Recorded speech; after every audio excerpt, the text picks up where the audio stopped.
Indahnya hidup dalam persaudaraan, saling cinta serta mengasihi, dan peduli pada sesama sebagai tanda syukur kita.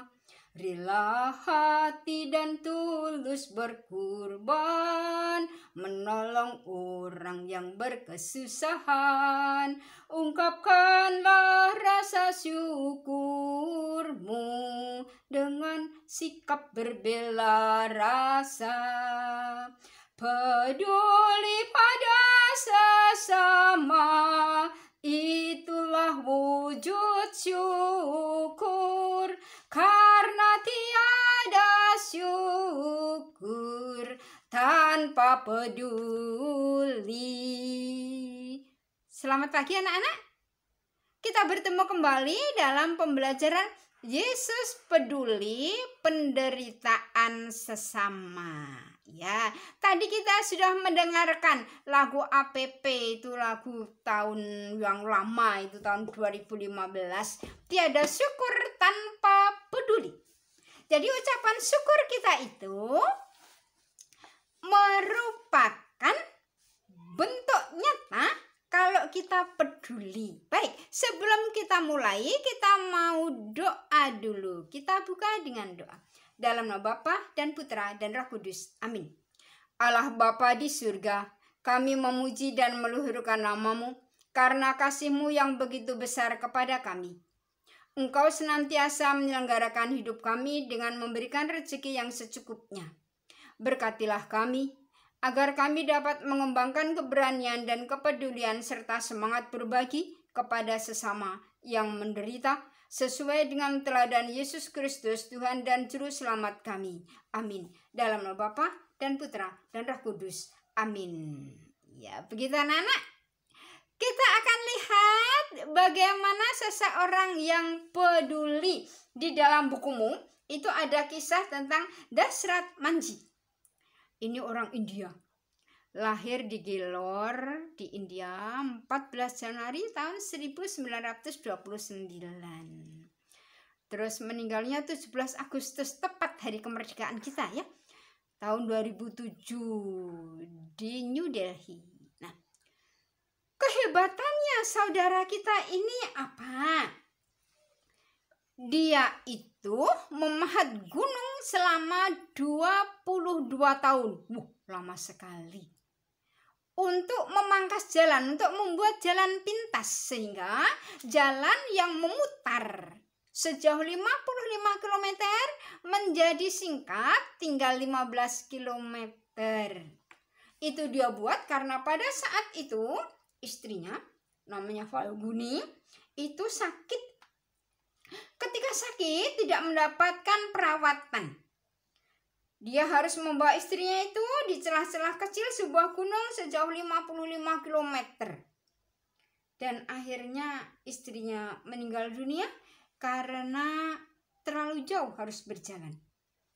Oleh karena itu, saudara kita Dashrath Manjhi ini mempunyai ide yang cemerlang. Dan ide yang cemerlang itu dilakukannya sendirian selama 22 tahun dan berhasil, sehingga orang lain juga menikmati hasil jerih lelahnya itu. Jalan menjadi lebih pendek. Kalau semua orang mempunyai kepedulian seperti ini, kepedulian dalam hal apa saja begitu, wah ini hebat. Sekarang kita lihat di sini. Ini seorang anak kecil yang peduli, yang membantu menolong orang sakit. Nah, sebenarnya orang peduli itu motivasinya apa itu? Sebagai wujud syukur, rasa terima kasih kepada Tuhan yang dinyatakan kepada sesama. Jadi, kalau kita berbuat baik, bukan untuk mencari pujian, bukan pertama-tama mencari upah, baik sekarang ataupun yang akan datang, tetapi menolong dengan tulus, bukan untuk mendapatkan imbalan, sebab Tuhan sudah memberikan lebih dahulu anugerah yang sangat besar yang tak terhitung. Anugerah kehidupan itu anugerah yang tak ternilai harganya. Nah, ini anak kecil bisa peduli. Bagaimana dengan kamu? Sekarang kita lihat. Nah, ini Yesus memberikan teladan. Injil Lukas bab 6 ayat 6 sampai dengan 11.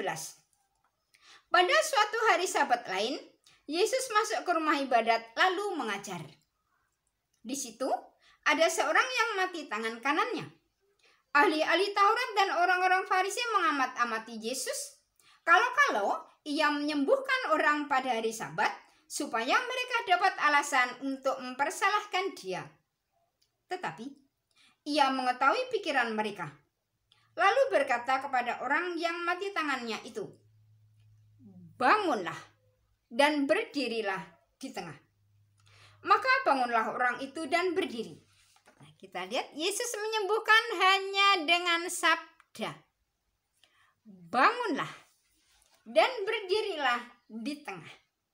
Hebat ya. Menyembuhkan dengan sabda, sebab dialah sabda yang menjelma menjadi manusia. Berikut sekarang ayat 9. Lalu Yesus berkata kepada mereka, "Aku berkata kepadamu, manakah yang diperbolehkan pada hari Sabat? Berbuat baik atau berbuat jahat? Menyelamatkan nyawa orang atau membinasakannya?"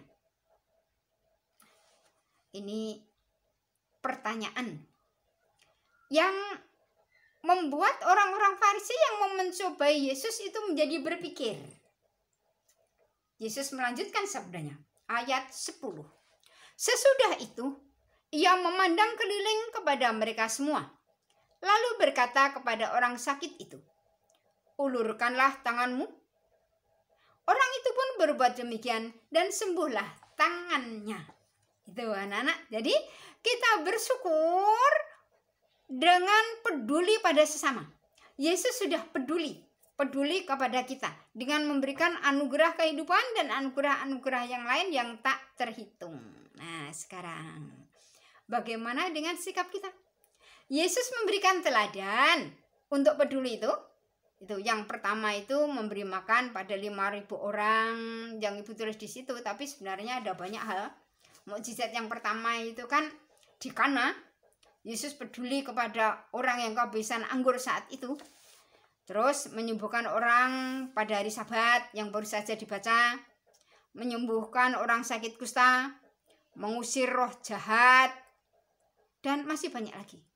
Tetapi apa yang terjadi sekarang pada zaman-zaman ini? Seringkali orang pada zaman ini bersikap egois, tidak mau peduli. Kita sebagai orang beriman harus prihatin dengan sikap itu. Kita prihatin dengan orang yang menderita, lemah, miskin, tersingkir, dan cacat. Sedapat mungkin kita membantu mereka. Sebagai murid Yesus, harus menjadi tanda kasih Allah yang menunjukkan berbela rasa kepada orang miskin, menderita, lemah, cacat, sakit, dan tersingkir. Minimal mendoakan mereka.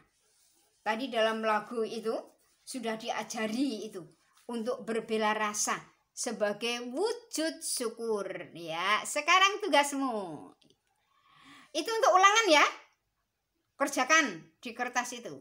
Itu ada gambar seperti itu. Kamu amati gambar itu, terus perasaanmu bagaimana ketika kamu melihat gambar itu? Itu pertanyaan nomor 1. Perasaanmu apa? Apa kamu senang? Apa kamu sedih? Apa kamu prihatin? Apa kamu tergerak hatinya untuk berbela rasa? Apa kamu mau egois, ngapain? Nolong-nolong orang kayak gitu atau begitu? Perasaanmu itu bagaimana?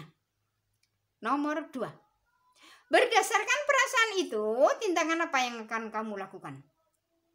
Kalau kamu merasa senang ya sudah. Mungkin kamu tidak tergerak hatinya untuk berbelas kasihan. Nomor 3.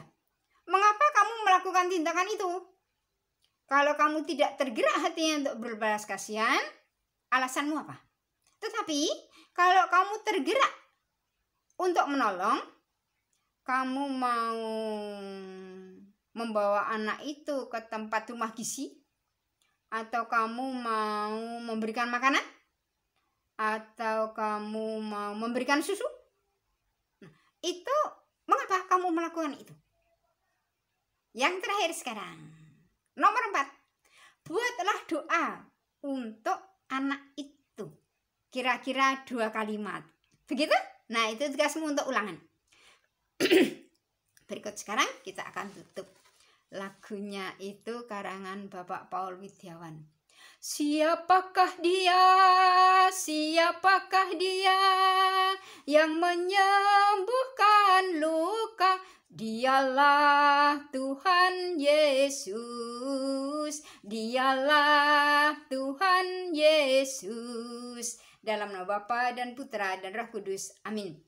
Allah Bapa yang kekal dan berkuasa, terima kasih karena melalui Putramu Yesus Kristus, Engkau telah mengajarkan kepada kami untuk peduli kepada sesama. Bantulah kami untuk saling mengasihi, agar kami hidup seturut dengan kehendak-Mu. Demi Yesus Kristus Tuhan dan Juru Selamat kami, kini dan sepanjang masa. Amin. Dalam nama Bapa dan Putra dan Roh Kudus. Amin.